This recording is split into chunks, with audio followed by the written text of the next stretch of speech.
Okay, hi everybody. Welcome. I'm Lisa Lepke and I'm the editor of the ProWritingAid blog, and I handle partnerships and outreach and marketing and all kinds of things. So I just want to introduce Chris Banks. He created the first version of ProWritingAid about 6 years ago now, and it was to help him edit a novel that he was working on. And he put the first version on the internet, and to his amazement, people started finding it and using it almost immediately. I joined him about a year or so later, and now there's over 1 million people. We must be coming up on 1.5 million people now using we're close. Close to 1.5 million. Chris is now a bit of an authority on artificial intelligence and natural language processing. And he's been involved in every element of ProWritingAid since the beginning. So feel free to hit him with the tough questions. We'll see how he holds up. So hi, Chris. Hi, thanks for joining. Great. So just so you know what we're going to do today, this is sort of our timeline. So when we first started doing these monthly sessions, we stuck to this quite carefully, but more recently we've sort of been running in different directions depending on what people are asking about. So do let us know what you want to know and what questions you really have, and we'll try and steer it so that it's specific to the people who are here today. But generally, we're going to cover uploading your document, your real-time grammar, running a summary report, running the individual reports, figuring out which of the reports are right for you, because there's a lot of them in there, and some of them will be more relevant than others. Then we've got some other helpful features. We'll give you a quick run through our integrations with Word and Google Docs and Chrome and Scrivener. So feel free to ask us anything about that. And then we'll show you just a few of the other writing resources that we have for our community, including the blog, and we've got a writing resource library with lots of really interesting books. But now I'm going to hand it over to Chris. Chris, are you going to share your screen and you can give everybody a bit of a tour? Perfect. So this is our web editor. So when you come onto the product, this is probably what you'll see first. We do have integrations into Microsoft Word, Google Docs, a desktop application that works with Scrivener and OpenOffice, as Lisa said. But for the vast majority of people, their first experience will be this page. And this is where you can do a lot of the editing. All of the tools are here. As you can see, you can upload a document. You can even try just a sample here. If you're working with a Microsoft Word document, then the best thing to do, or a rich text or whatever, the best thing to do is use the upload document here, because what this will do is it will save all of your styles. So what we do is when you download the document, you'll download it, but it will have all of your changes applied, and you won't lose any of your formatting, like your heading formatting or your style formatting. You won't see it in the editor itself, because that's really hard to do. But it won't be lost, and that's, I think, one of the main problems that people have with online software is you copy and paste it into the editor, and then you copy and paste it back, and all your styles are messed up. But if you that's one of the things we hear about a lot on our support desk is people who are disappointed that they've lost some of those, some of the formatting, and I know that can be frustrating. So upload, right? Yeah. Is the secret. Upload and then export it, and then you should get it back in exactly the same document that you started, but with all of your improvements. So you can see straight away that I've uploaded my document. It's a fairly short document, a couple of pages, and it's put in highlights. So it's highlighting things like grammar mistakes. So this is quite a simple one here. It's doing readability mistakes. So you'll see there's different colors. So blue is grammar. Yellow is style and readability, and if I had any, then red would be spelling mistakes. And as you can see, if I hover over the thing, then I can get more information here. So if I want to see extended explanations of why this is an issue, I can just click on this little information icon in the corner, and it'll give me a detailed explanation of what the issue is, and I can also watch a video to see more information about that. And then I think, okay, I probably want to get rid of very, so I'll just select it. You can also add things to your own dictionary. You can choose to disable rules if you want. You have all of those options here. You know, Do you want to share the two options when you come across a suggestion, just to accept that one and to move on to the next one? I know lots of people really like moving through the document quickly. Oh yeah, so you can, if you just click on the main part of it, then it lets you accept it. But if you click on this right section here, then it will accept and move to the next one. So that will allow you to quickly go through all of the text, accepting your suggestions. So it's just a much faster way of going through your text. Mm-hmm. And I just wanted to say that people sometimes get worried when they are clicking the ignore too often. Do you want to talk about that? Because I don't worry at all about when I have to click ignore now and again. Yeah, so I think everything in our system is a suggestion. Even the grammar errors, there's times when you write ungrammatically or loosely grammatically for particular reasons. So it might be that your characters are writing, talking with a particular kind of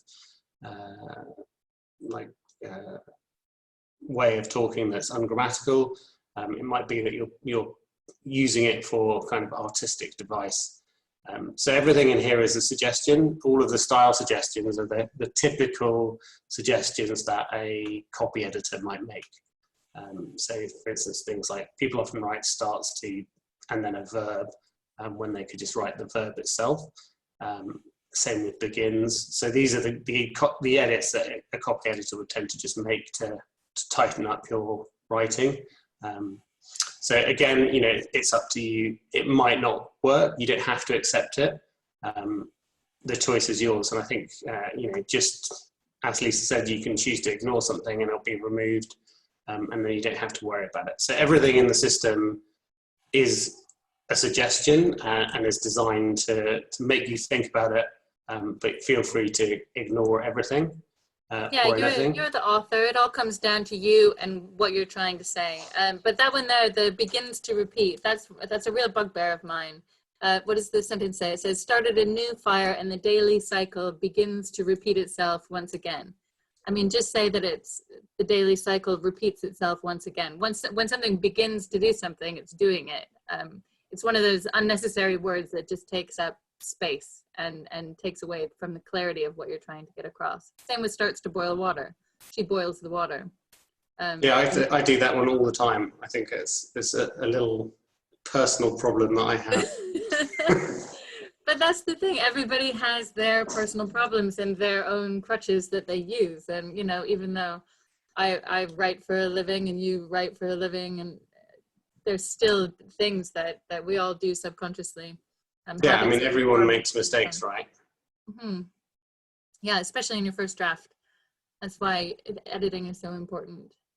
Yeah, because when you're writing your first draft, it's just a train of thought. So you're trying to get your ideas down onto the page and you're not particularly worried about, even spelling, or sometimes I write sentences that aren't even sentences. They're just the kind of key words of the sentence, just to get the ideas down as they're flowing. If you're in a particularly productive mood, things like grammar just get in the way.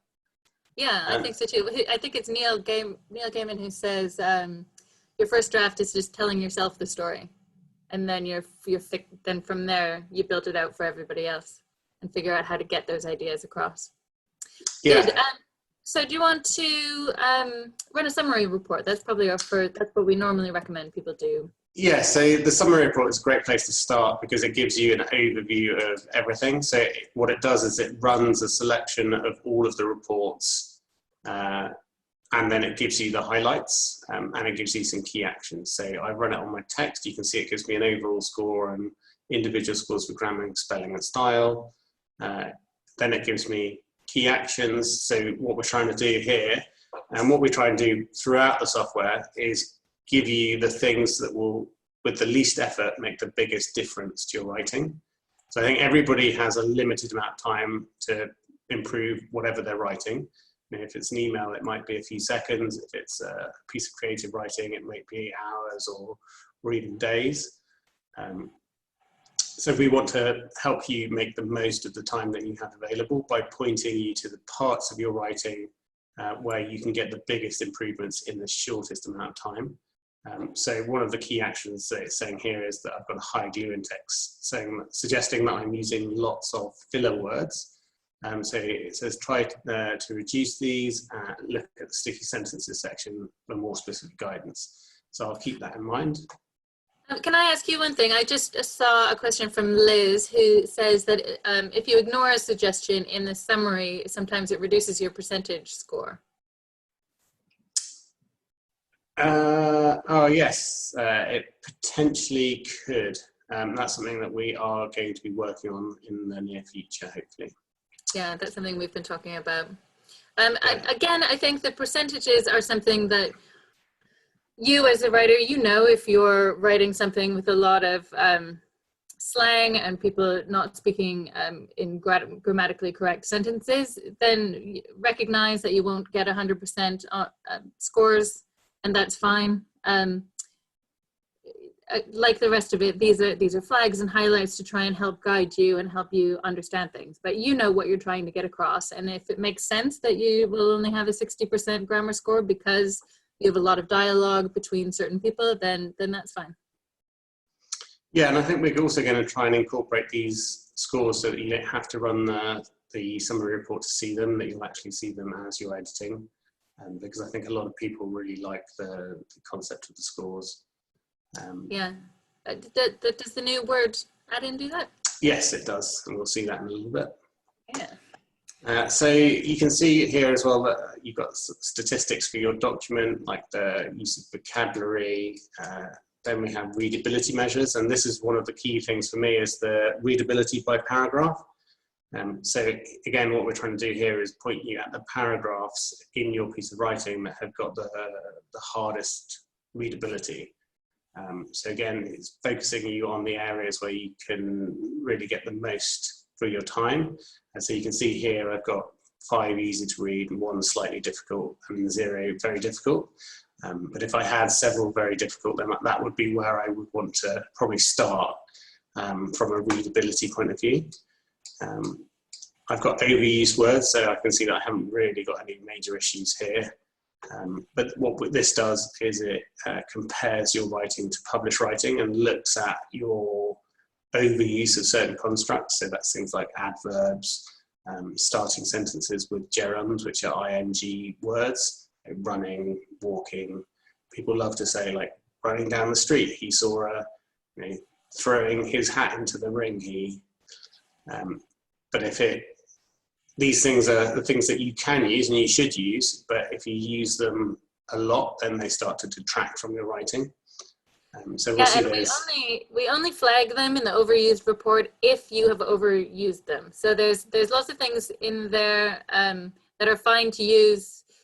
People sometimes get the overused words report mixed up with the repeats report. So this isn't about using the same phrase too many times or being repetitive in your work. It's about specific writing issues that can be problematic if you use them too much, like adverbs, like, is passive voice in this one? Yeah, so you can see there's 12 things that have been measured that are not overused, and these are just the top 5. So one of those is passive voice.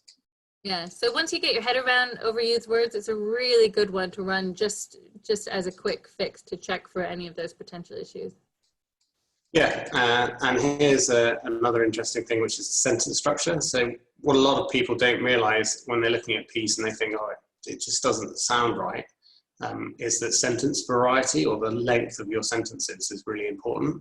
So if you write lots of sentences that have a very similar length, especially when they're close together, it generates a kind of monotony in your writing, and it can be very dull for readers to read. So this gives you a target in terms of your sentence variety. So that's having a wide variety of sentence lengths from short to long. And it gives you your average, but it also shows you a graph of where you can see all of your sentence lengths along here. So then you would be able to see any patches where there was lots of sentences about the same length immediately, and then be able to try and work on those particular sections of your writing. And in the sentence length report itself, you can navigate from the sentence in the graph directly to the actual sentence in the text.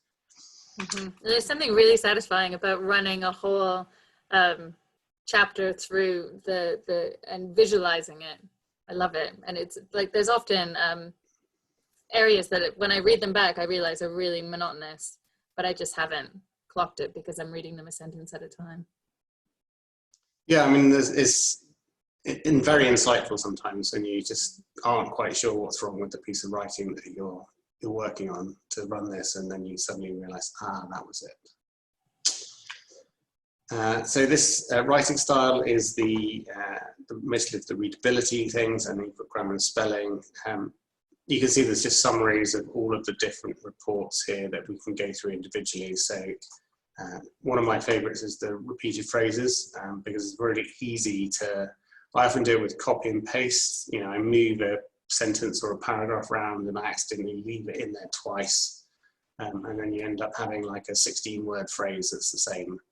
And you go, yes, I don't want to do that. Yeah, I do that all the time when writers are submitting for the blog. There'll be an entire paragraph that they decided to go and try somewhere else just to see if it worked better in the earlier section, but then they forget to delete it again at the end and they send it off. Like all the time it happens. So it's good that way. Yeah, and this will also show you the phrases that you're really overusing in your work. Yeah, all of a sudden. It's amazing how often people all of a sudden. Yeah, because you want to try and inject more kind of excitement into your writing. So you're like, all of a sudden this happened, and then all of a sudden that happened, and before all of a sudden you've realised that you've written it 15 times in yeah, exactly. 2,000 words. Just a quick note. I can see that there's lots of chat going on in the chat boxes. If you have specific questions, can you use the Q&A? It's just a bit easier to organize them, because as we're chatting, it's quite hard for me to go through all of the chat. So please, thank you. Okay, carry on. Okay, so that is the summary report.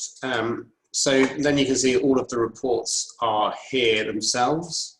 And so the key action that gave me was the sticky sentences report, which is actually one of my favorite reports. Yeah, Richard had asked about it, so that's great. Let's go straight into that. So this is basically, sticky sentences are sentences where there's lots of filler words. So if you think of a sentence, I did a podcast the other day with DIY MFA, and I was introduced to the concept of meat and potato words. So meat and potato words are the words that give your sentences meaning. And then you have all of the other words, which are kind of sticky words, we call them glue words, which don't really have any meaning at all. And if you have lots of those in your sentence, you're basically just getting in the way of the meaning of the sentence, and they're kind of stopping your reader from getting through your text. So you can kind of see it here when I list the sticky words in the sentence. So it's saying 63% are glue words of 19 words, and you can see that those words are like can, how, must, be, to, get in, and, out of, a, at. Now, if I just gave you those words, you would have no idea what this sentence was about, right? But if I take the other words from the sentence and give you those, then you can at least guess at what the sentence is about, right? So they're like imagine, hard, hammock, age, right? Those are the kind of meat and potato words. But I've just put in a lot of extra words that don't really add to the meaning of the sentence. So here, my aim is to get rid of a lot of those words. And in fact, you can probably say just it's hard to get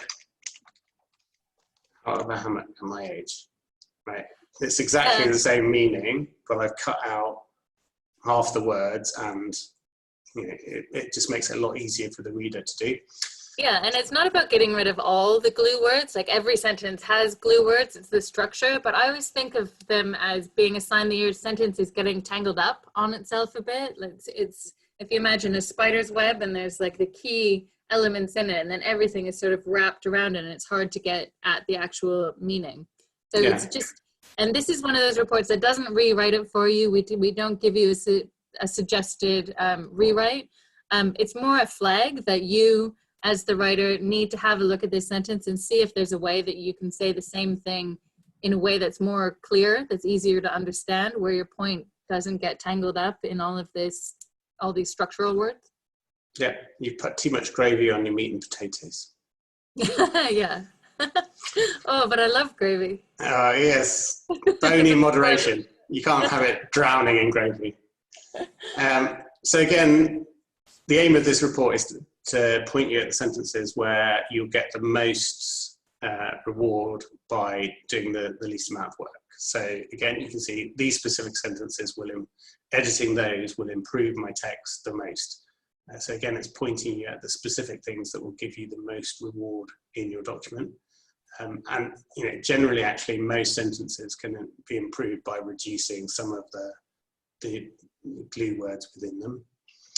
And that's why this is one of my favorite reports, because I like to run it straight away, and then it immediately focuses me on these sentences, and then I can cut away the glue words to leave the kind of main parts of the sentence and to improve the overall readability. Mm-hmm. Yeah, there's a good question about readability here that's sort of relevant to this, and it's relevant to what we were talking about before. So John says, successful authors say that you need to target a reader with a first-year high school education. Do you agree that the vocabulary should be dumbed down to meet a larger audience? Well, I think there's a difference between vocabulary being dumbed down and between readability. So I think that is a very, very important distinction. So readability is about, not using lots of long words, and that's not necessarily dumbing down your vocabulary. But it's also about not having lots of long sentences with lots of extra words that don't add any meaning to your reading. So you can achieve a good level of readability, but also have an interesting level of vocabulary. So for me, I think vocabulary is a really interesting area, because there's definitely like what we call the Goldilocks zone of, it's not too hot, it's not too cold, it's just right. Where you're not using really simple vocabulary for everything, but you're not using lots of long words that nobody else will understand. People are interested and engaged in your writing when you're using words that they find interesting. So those are words that they wouldn't necessarily know or use every day. It's not part of their active vocabulary, but they're words that they easily understand. Yeah, and I think sometimes the writing can get in the way of the ideas, and so your reader, the last thing you want, particularly in fiction, but in all kinds of writing, is for your reader to have to stop and go back and read it again and try and figure out what you're trying to say. Or if you have a really long sentence, which is another thing that the readability report will flag, they may get lost in it. I mean, people get lost in long sentences if they go on and around in different directions. And so often it's easier for them to follow if you cut your longer sentences into shorter ones. And it's not about making it, you're not writing for kids. You're writing in a way that people can understand your ideas without having to try and figure out what you're saying. So if they have to stop and look up a word in a dictionary, or if they have to go back and read your sentence, they've come out of your world, and they're thinking about your writing instead of thinking about your story or your ideas or your argument. And I think that's really key, finding that balance. And it'll be different depending who your audience is for. If you're writing YA, then it does need to be simpler. If you're writing, your dissertation on nuclear physics, the readability is going to be higher in that case, or lower. It's fine if it's less readable.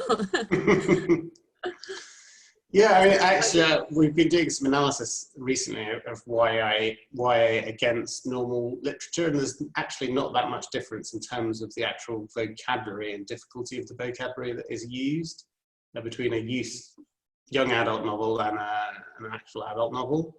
Really, yeah. I think a lot of it is the sort of sentence structure that differs. Right, okay. Yeah, so, I mean, it's easy. You want to make it as easy as possible for your reader to get to your ideas. So increasing readability is really important. Yeah, and in fact, in our analysis of the vocabulary, one of the people who used the kind of easiest vocabulary to understand was actually John Steinbeck.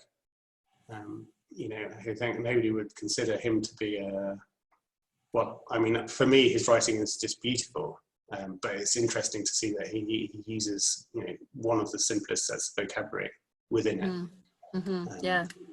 Yeah, and that his use of vocabulary was easier to understand than a lot of YA authors, which I found very interesting.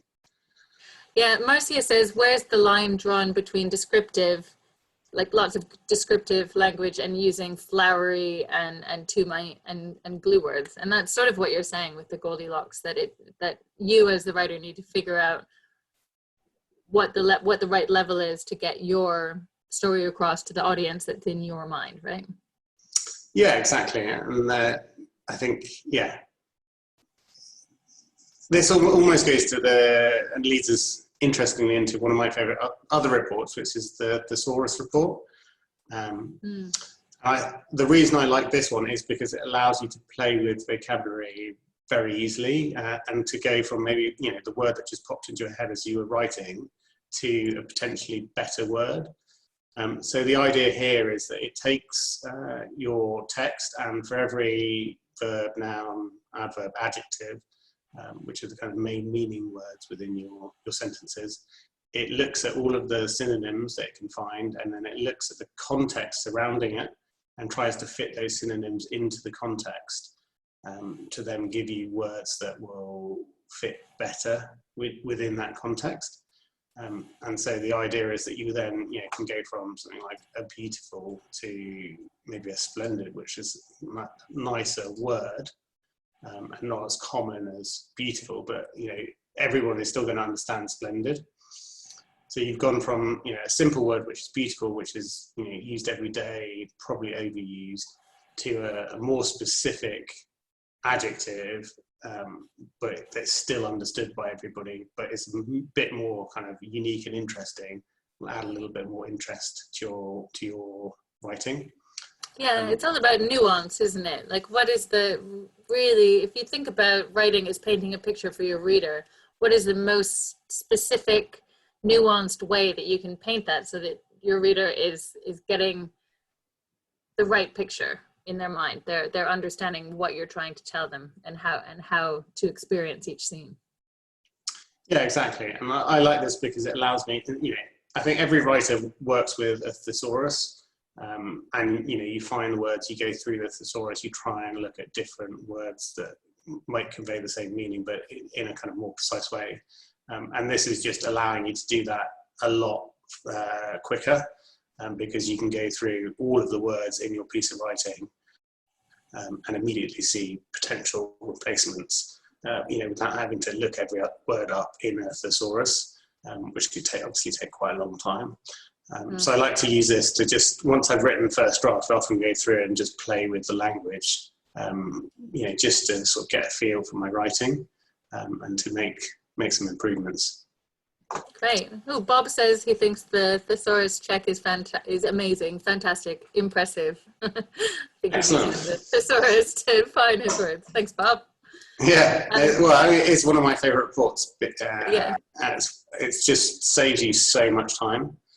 And I think that brings me on to a good point, which is that, a lot of these things you can go and do yourselves. The Thesaurus report, you could just do all of this yourself, right? You could look up every passive voice in your text, right? And count all the glue words in every sentence. Yeah, you could, search out every adverb in your text and try and replace it. But it's going to take you a huge amount of time. If you think, how long it takes you just to read a book, right, all the way through, and then during the edit, you might want to edit for adverbs, and then you might want to edit for passive voice, and then you might want to do the thesaurus. That's going to take you, literally weeks of time. Whereas with this tool, it just saves you that time, and it does it for you automatically. And I think and there's some things, one of the questions we get a lot is whether or not we think ProWritingAid will take the place of a human editor, a professional editor, which of course it won't. I mean, we haven't designed ProWritingAid to find your plot holes and your character inconsistencies and things like that. But what we're finding is that more and more professional editors are getting their authors to do their own really tight self-edit using ProWritingAid before it gets to them, so that they can focus on the meat and they can focus on really polishing things up instead of going through and, you know, finding your basic readability issues, like saying he started to drive away instead of he drove away. You know, all of those things are sort of writing basics. So if we can help you tighten all of that up, then it helps you get more out of your professional editor if that's the direction you decide to go. And that's the case whether you're writing academic or for work or anything. Yeah, you'll get all of the quick wins here, and then that will allow your editor to focus on the things which only a human can do. Like Lisa said, you know, characterization, plot holes, you know, the deeper things within the editing process. And you'll get a lot more value if you are using a copy editor, if you use ProWritingAid first to get all of those quick wins. Because again, you know, an editor's only got a certain amount of time that they can spend on your writing, just as you've only got a certain amount of time. So if you leave them a piece of writing that's got lots of, you know, quick fixes that they can do, they'll do those quick fixes, but they won't get into, or won't have time to get into the deeper editing. Whereas if you've done all of those quick fixes, then you'll get more value from your editor because they'll have more time to spend on your writing. Yeah, and you know, use a computer where it's going to best serve you, like finding the sentences that have tons of glue words in them. That's a big job for a human editor, to go through and count all of the words in your sentences. Whereas here, this is something that a software program can do better. So, you know, find the best of both worlds, I think. Yeah, and yeah, for instance, in the sentence length report, you could go through and count all the words in every sentence and build yourself a little graph like this, right? But then as soon as you do it, a little bit of editing, it'll all be out of date anyway, and you'll have to do it all over again. And you might miss something. So immediately here I can see there's two kind of long sentences that are quite close together.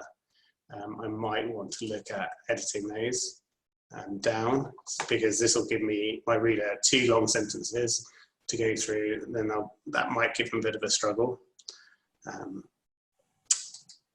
Yeah, so again, it's just saving you a lot of time and effort, and it gives you some interesting visualizations of your text as you're doing it. Okay, great. We've got a few questions here. A couple of people have asked why before on the third line isn't being flagged. I think last time we did this, you added it to the dictionary. Yes, it is. Which is why it hasn't been flagged. So eagle-eyed people. I know. I did notice that earlier, and I was like, it's because I added it to my dictionary. Yeah. So that's why. You can always go in and take it out of your personal dictionary, which is quite useful. So if you're writing, you know, a big fantasy novel with lots of strange names and of your characters and place names and that sort of thing, you can add them into your dictionary while you're writing it and then take them out again afterwards. So you can just add things to your dictionary here by clicking on Add to Dictionary. Yeah, and then it won't be flagged. So now it won't be flagged next month when we do this. Yeah. Okay, there's a few people that are asking about length of documents. Ian says he's got 75,000 words. What's the ideal word count to analyze in the most efficient time for very large documents? Yeah, there's a couple around that. Do you want to talk about document sizes? Yeah, I think that's a really good question. So obviously, when you're editing, it's a bit of a kind of monumental task to edit a whole book if you're working on a whole book at the same time. We really recommend that you go through in chapters because that gives you a kind of bite-size approach, and you either run a specific report on a chapter and then run that report on the next chapter and then on the next chapter, or and you can just highlight a chapter at a time and run the report on just that chunk of text, right? Yeah, and in fact, in here, if you open up a Word document that has headings into it, you'll get a panel down the left-hand side that will allow you to navigate all of the chapters and run it on individual chapters. So yeah, and again, it's really personal how people like to work. So I prefer to work on one chapter and just get that perfect and then move to the next chapter. But I know other people like to just do the whole book for adverbs, and then they'll do the whole book for passive voice, and then they'll do the whole book for sticky sentences. And we've come a long way in terms of speed of our analysis. It's so much faster than it used to be, but it is still an in-depth analysis. So if you run it on your entire novel, and then you never get to chapter 11, then it's sort of a pointless waste of your time waiting for the analysis to be done. So unless you're looking for overall scores of your big long documents, I would definitely recommend just, running it on whatever chapter you're doing then and running it again next time around. Yeah, I mean, there's very few reports that I would ever run on a whole document. The consistency one is the obvious exception, because that runs on, it's good to run on a whole document just to check that you haven't made any consistency errors across the whole document. Oh yeah, that's a good point actually. Somewhere back in the chat, there was a question about US English versus British English. Yeah, so you can, one of the things we in here you can just set it. So we have US, UK, Australian, Canadian. You can also just set it to general, which just doesn't flag anything. I know some people have different versions of spelling that they use, and they just don't want it to flag anything. And then somebody else had asked about whether you should set it in a different way depending on genres. So while you're in there, you can choose the different writing style. Oh yeah, so I've got it set up for creative. Obviously, we've got lots of users who are writing essays, business papers, technical writing, creative, so books. You can change it as you want. You can even do like TV film scripts, play scripts in here as well. And it supports, in terms of the import, you can actually import a wide variety of documents that you can import. Rich text, OpenOffice, Microsoft Word, Final Draft. And then we've got a desktop app that allows you to work with Scrivener, because I know a lot of creative writers like to use Scrivener for their bigger projects. So we support that in our desktop app. So should I move across to the integrations now, Lisa, or? Yeah, are there any integrations that anyone would specifically like to look at? If you are a Word user or a Scrivener user, let me know and you can send us in one direction or the other. Why don't you open up the Word one? We're just about to launch our brand new Word add-in. So if this doesn't look quite like what you've had, this is the version that's been on beta on our website for the last little while. So some of you may have downloaded it and previewed it and tested it out. It works a bit differently, but it's so much better than the one that we had before. Yeah, and you can see we've integrated the overall scores in here as well. So you get a live score update as you change things. The score will change. So it's quite exciting to see it actually going up as you're editing. Yeah, so you can go through and you can accept all of these, and it will gradually improve until you get to 100. So yeah, this is the Word add-in. Again, you've got a toolbar here, which is exactly the same as the one in, or very much the same as the one in the web editor. Yeah, so RealTime is one of the new things that's been added to the add-in here. You can see it up in the top left. And RealTime, somebody was asking about RealTime. It's quite easy to turn off and on, because I know lots of people don't like to edit or be distracted while they're doing their first draft, which is fair. But then if you're writing something shorter, or if the RealTime, it also exists in our Chrome extension. So if you're writing an email or a social post or on Medium or Wattpad or anything like that, all of the RealTime checking will show up right in the text box where you're writing. And then, actually, do you want to open it up, Chris, just so that we can compare? Open what, sorry? The Chrome extension, have you got something just to show how it works in a text box? Yeah, hang on a second. Yes, I've got Twitter here. Oh yeah, so if you're going to tweet, so the RealTime checking will show up right in the text box with you there, I hope. Oh, it's a little bit slow. There you go. So then you can just correct it in here. And then similarly, if you're in Gmail or something like that, the same thing will happen, but then you can, if you click the little circle there on the right-hand side, that will open up the full editor. I just put some text in and then click here, then I can access the whole editor here. Yeah, so then you can access all the different reports, save it there. So that's quite good for writing emails if you want to go in and just check your readability and your style before on those important emails where it matters.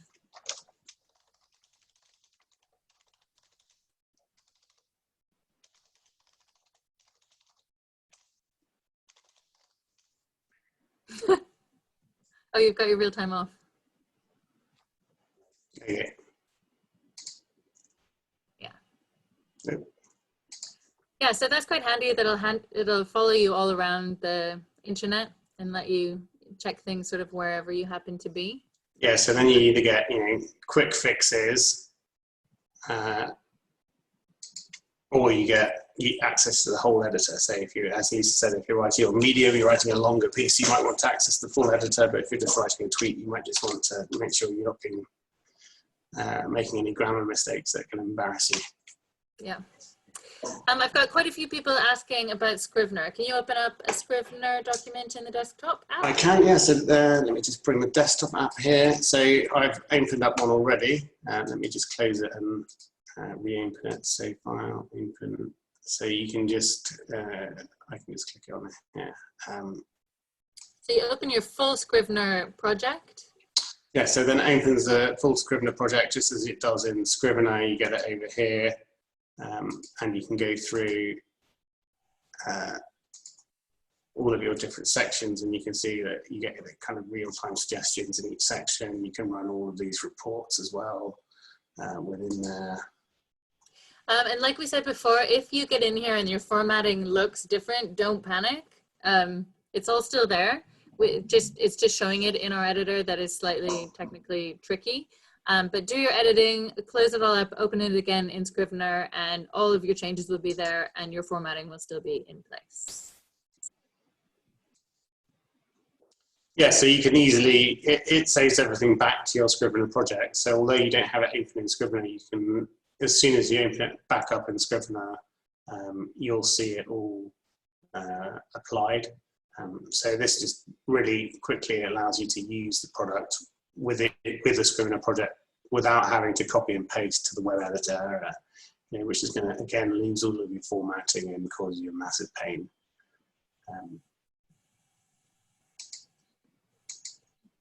And someone else is asking about opening multiple documents. Can you just show how the Open Directory works? That's quite a good feature that I find really useful. Oh, yeah, I don't know if I've got a, maybe I can do this on. Chris isn't on his usual computer here. Yeah, so so you can see here it's opened up my whole desktop directory. So then if I just want to click on a particular item, then I can. So I know a lot of people, another way of working is to have use Microsoft Word, but to have different bits of your document in different documents. So you're not putting up 100,000 words, whatever, every time. You've got maybe by chapter within the directory or even in subdirectories. So this allows you to open that up. And again, then you can very quickly change between all of your different documents without having to open and close things and whatever, what have you. And you can see it even works with subdirectories as well. So it very easily allows you to work with kind of more complex set of documents. Yeah, or we do about 30 articles on the blog, so I'll have one folder that contains all the different articles, and it means that I can go in and check them all. Often we'll have like similar wording right at the bottom, so it allows me to cut and paste between the two, like different chunks of text, and see them in comparison with each other rather than having to open them up each time. So it's quite useful for me that way. Yeah, and I think that's one of the, the frustrating things when you're working with lots of documents is the time it takes to move between different documents. And when you've got it just laid out like this, it's very easy to just go through all of the different documents. And again, you can just have it once you've loaded it, then it will be in your list of things that you can open really easily. And it actually opens up to your the last thing you had open as well. Yeah. There's a couple of people that are asking about Word for Mac.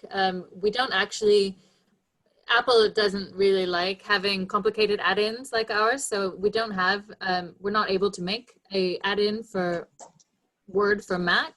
And so we've made a Mac-friendly version of this desktop app, which is what Chris is on right now. And you can use this on a Mac to open up your Word files. So it's a bit of a workaround that we've done since we weren't able to do the add-in.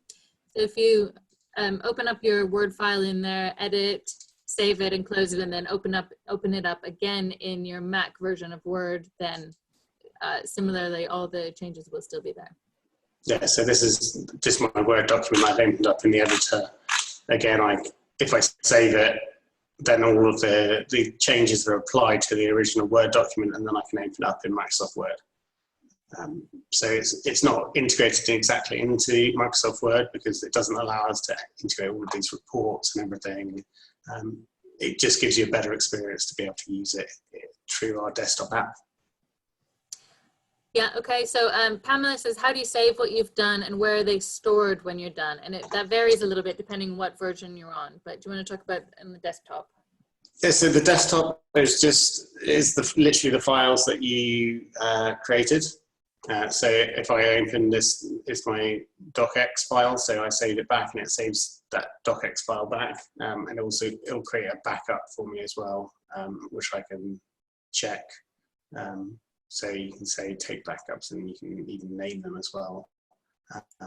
Just to be ultra safe, because it's often good to have previous versions if you want to go back and revisit an idea that you actually deleted but think something actually that I really want to go deeper into that. So yeah, with the desktop app, everything is just saved back either to your Scrivener project if you're working on Scrivener, or to your Word document, or your OpenOffice document, or your rich text document, or your final draft document.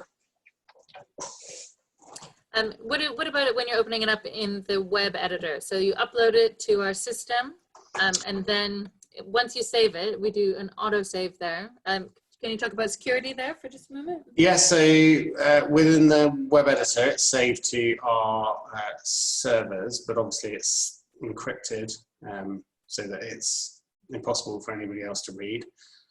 It's obviously sent over a secure connection as well. You can see that this is secured by and encrypted.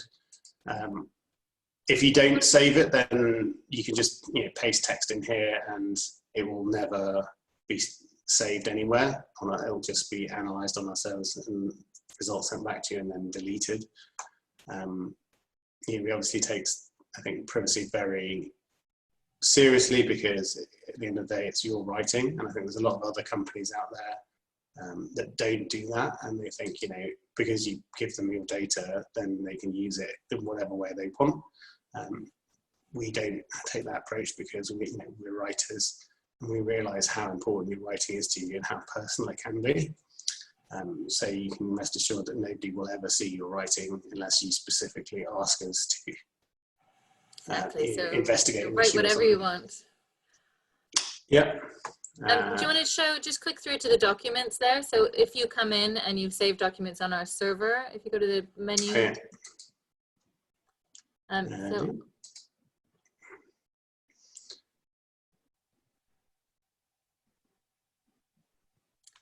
So this is where you can find all the different documents. Yeah, documents that you've saved over the time. So those have been uploaded. They've either been new documents that you've started and just started typing and creating, or they've been documents that you've uploaded and then saved to the system. And then when you're done with them, you can export them back out again, and they'll go back to the same format that they were when you uploaded them. Yeah, or you can delete them all. Oh, wow. Strong. That's all right, they're backed up. Okay. John wants to know, what does diction do and check? Let's go back to that then. So the diction report is kind of a variety of different things. So you can see it it's vague words and abstract words. So it's things that it's just a variety of suggestions about how to improve it that don't really fit into other categories. So it's a bit more abstract than other reports. Things like wood, for instance, I think it's like a hedging word. It's very vague or abstract. And a lot of our suggestions don't just come from the analytics that we've done, of the metrics that we've done of published work. A lot of our suggestions come from, we have a team of copy editors that are constantly adding them. And so some of these ones are copy editors that, you know, have 20 years of experience, know that when you use would, a lot of times it means that you're being a bit non-committal, you're hedging your bets a bit, you're being a bit vague. And so it flags it to say, can you say something that's a bit more concrete? Yeah, and I mean, it's interesting because we obviously write a lot of kind of technical specifications for our own developers. And these kind of would and should and might are words that you really can't have in that kind of document. You know, it should do this. You know, actually, it's much better to write it will do this. Because should is obviously implying that it should, but it might not. It's much more positive to use will. Yeah, or even, you know, if you imagine not that I'm coming to your house for dinner and I say I could bring a salad, like, am I bringing it or am I not bringing it? Whereas if I say I will bring a salad, then you know I'm going to bring a salad. And so it's that taking away any of that ambiguity.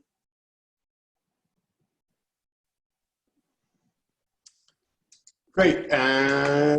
The Google Docs add-on as well. There's a few people asking about that. Sorry, there's so many questions here, which is great, but I fear we may not get through all of them. But we'll do our best. We'll keep going. So again, this is Google Docs. We actually recently got the real-time highlighting working within Google Docs as well. So you can see that I could just apply things here. But we have a specific add-on for Google Docs which allows, so this is just our Chrome extension, and you can see it says that you can't use the extended editor because it's obviously difficult for us to get all of the text with all the formatting through just the web editor. But we can, if you use our add-on here, you can just click on improve your document and it will open up the full editor and do it.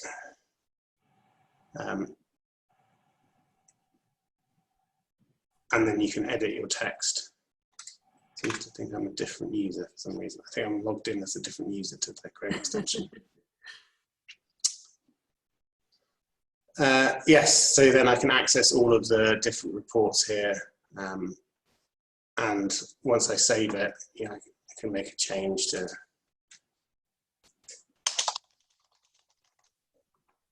I can apply my changes and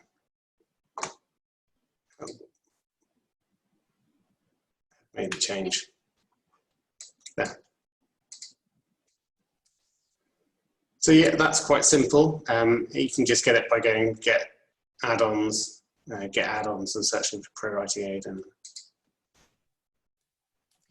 so a couple of people are asking about the difference between paid and the non-paid version. So all of these integrations are part of the premium version. So free users can edit up to 500 words at a time. They still have almost all the functionality, most of the reports, but it means that they can install the Word toolbar, the Google Docs add-in, all of these various things that just save time really, so that you can edit right wherever you write. So you're not uploading to our website every time you want to edit. The other thing that it gives you access to is our writer's resource library. We've got 8 books in there that are about all kinds of writing technique for teachers and students, or for fiction writers, for copywriters, freelance writers,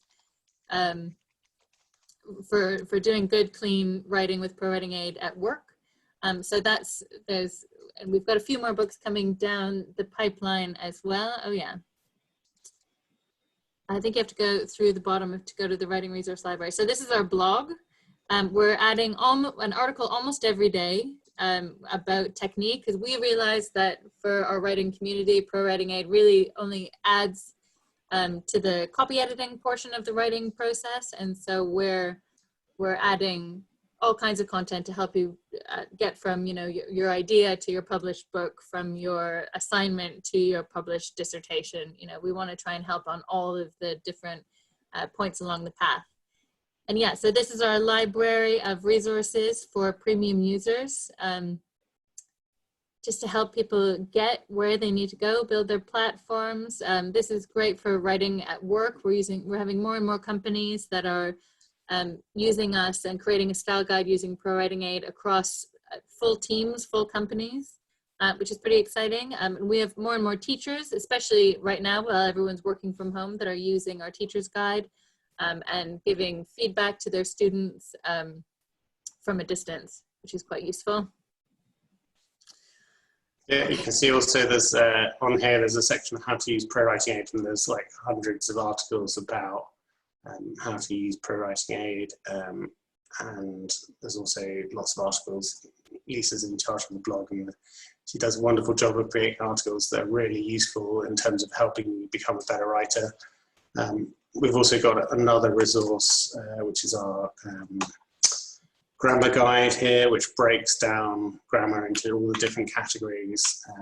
So for instance, my favourite, commas, this is how it was explained to me when I was a kid at school. Chris is obsessed with commas. It's just because they're really hard. They are really hard, I know. So it explains exactly when you need to use a comma in all of these different cases, and this is all built into the tool so that it will help you with your comma placement, tell you when you're using commas when you shouldn't be, when you're using commas where you're not using commas where you should be, and explain exactly why that you should have a comma there, because there are actually very strong rules about when and when you shouldn't have commas, but often people just think, oh, you put it where you pause when you're talking. And a lot of these explanations, well, all of those explanations show up in the editing tool. So if you open up the web editor, do you want to just show a bit more about the learning resources that we're adding actually in the app itself? Because this is a big push for us for 2020. We're adding all kinds of videos and quizzes and all kinds of things to try and help people understand. Yeah, so it was in the web editor or in Word, you can click here and then you'll get an explanation of exactly why it's an issue. So, for instance, you get things like it's versus it. It's explained. Have you got some passive voice in there? Yeah, so this is a passive voice one here. So again, lots of people have. And you can go and choose to read the full article on the blog as well. That explains it all. And there's videos built in to it as well.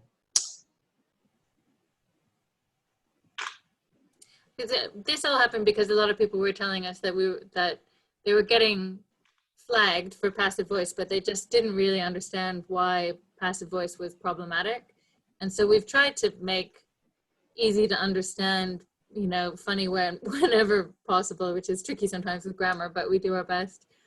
Just to try and help people build their writing technique so that after using ProWritingAid for a few years, you'll have a better understanding of craft and technique and how it can actually change the way you write and the way you edit. And I think we'll leave it at that for tonight. Thanks for sticking around to the end. And we'll see you soon. Yeah, great. Thanks everyone for joining us. It's been fun. Yeah. See you later. Bye.